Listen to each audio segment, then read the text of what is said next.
Hello and welcome everybody, I'm Joshino and today I'm going to be talking about the Auraxium weapon for the VS on the heavy assault, which is an LMG, a light machine gun, and I just Auraxiumed this weapon yesterday, which I should have done a long time ago, but I've been playing less of my Vanu character and playing more NC and TR.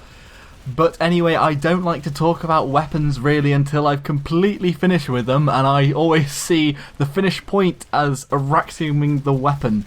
So I'm at this point now, and I can talk about it. So, what is this mysterious weapon? Well, it goes by many different pronunciations. Well, at least in my book. Is it the Betelgeuse, the Betelgeuse, the Betelgeuse? Or is it the plain old Betelgeuse? Well, whatever you want to call it, I'm going to be giving it a very, very loose review with less numbers and more personal feelings towards the weapon. Getting lovey-dovey. This shiny directive Vanu Betelgeuse is basically the Orion with the heat mechanic added to it, and the heat mechanic is what makes it so very special indeed. About a year ago, I think now, the Planetside 2 team added the heat mechanic to some of the Vanu weapons that are directives, basically meaning that, just like in Vanu Tech, there are no longer magazines or clips, there's just one battery which charges up and charges down according to how many shots you fire. So Duck Elf Druid Law, or Dark Elf Druid as some of you may know him, has been doing quite a lot of the kill streaks with the Betelgeuse. I think it appeals to most people just because of this heat mechanic and because it's the Orion, and most people see that as OP because it's probably the best LMG for dueling and is comparable to the very fast firing weapons like the MSWR and on the TR and the Anchor on the NC, although I haven't played much with the Anchor so I can't really comment on it.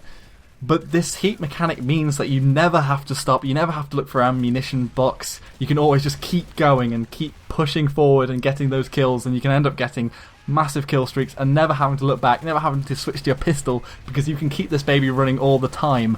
And also things that normally negate against smaller clips, for example, if you have a smaller clip on a weapon, it means basically you can't get as many kills in one clip and then you have to reload and it's a danger to yourself. So dueling weapons are good at killing one person, but if you're taking on a group or that you're being rushed, it's quite difficult to keep on taking on targets and then having to reload in the middle. But you can sort of keep this charge going, and if you don't let the charge run out and let it just regen a little bit, it can be a bit quicker than reloading, I think anyway. Don't shoot me here. But it brings a whole new play style to the game, and it's very weird going from the Betelgeuse or the Eclipse on the light assault front with the carbine, and then moving back to regular guns, because then you think, well, I'm having to reload again and I'm having to get ammo, what's going on? I do very much like the fact that the heat mechanic's completely unique to the Vanu faction, and I do wish they'd have a little bit more of a think about the TR and the NC and could give them something interesting as well. Another mechanic. I really don't know what they can do for the NC and the TR, but I'm sure that they could think of something eventually. Although I admit it probably isn't up there on their priority list. The Betelgeuse has the downside from the Orion that you can't attach a laser sight onto it, and there's not one already on it. Meaning that the hip firing is okay, but you have to put a lot of control into it when you're firing it from the hip. But it isn't that competitive in really close quarters when you're not aiming down the sights. I think it's actually a bit more important to aim down the sights and then just get a headshot than it is to quickly go for the hip shot. And that's the reason I go for the one-time scope, to get in quicker, to be able to fire straight away rather than taking it 2 times or further. And the Betelgeuse is a monster in close quarters and towards medium range. I'd advise people to basically keep clicking Q targeting on anything that's quite far away. Even if you can't see them with that one-time scope, just keep firing at the Dorito. Just keep bursting, clicking a trigger, using a trigger discipline. If you want to see some trigger discipline videos, go see Renzo's videos. They're very good at teaching you trigger discipline. If you keep spamming little bursts of this gun, because you fire quite fast, and the damage is still okay at range. You can get quite a few kills out at further ranges. One big downside of all the Auraxium weapons is that you can't attach a camo to it, so it's always going to be this bright purple thing saying, "Shoot me, I'm a Vanu, please, please," and it does look like a giant purple dildo. So, yeah. Moving on. I won't say anything about our Service Mesh outfit called Vibrators in Butts. I don't know where that came from. Anyway, back to the weapon.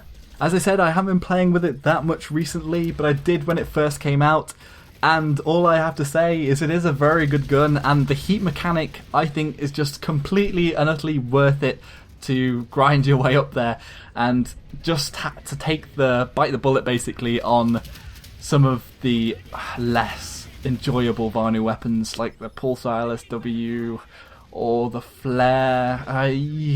They're not my guns, to be honest. Whereas I wouldn't be so inclined to suggest the NC and TR variants of their LMGs, which I don't think are that interesting. However, I think all of the carbines are pretty interesting with their underbarrel shotgun, and I've been having a lot of fun with the Eclipse, but I haven't quite Auraxium that yet. I don't think anyway. I probably should check the next time I log in. I have been playing with that a lot, so maybe I'm actually quite close. So I hope that my general tips and feelings about the gun and the journey that I've had to the Auraxium have been helpful, and also just generally because I don't want to do reviews that have already been covered in sort of like very scientific terms and people that probably haven't used them for that long. I just want to go over it now, post Auraxium I suppose, and just say what I felt about it, what my little tips are, and hopefully just help some people out and let them know if it's a fun gun, because I think sometimes you don't need to know if it's a killing machine, you just need to know if it's fun and if it's worthwhile using for 1000 kills plus basically. So that's probably hours and hours of gameplay. Anyway, thank you all very much for watching. Please do comment if you have any suggestions, or you didn't like this, or you did like that. You know, and do click that subscribe button in the top left right now. It would be flashing if I had more skills in Sony Vegas, but at the moment it's static. Until next time everybody, Joshino.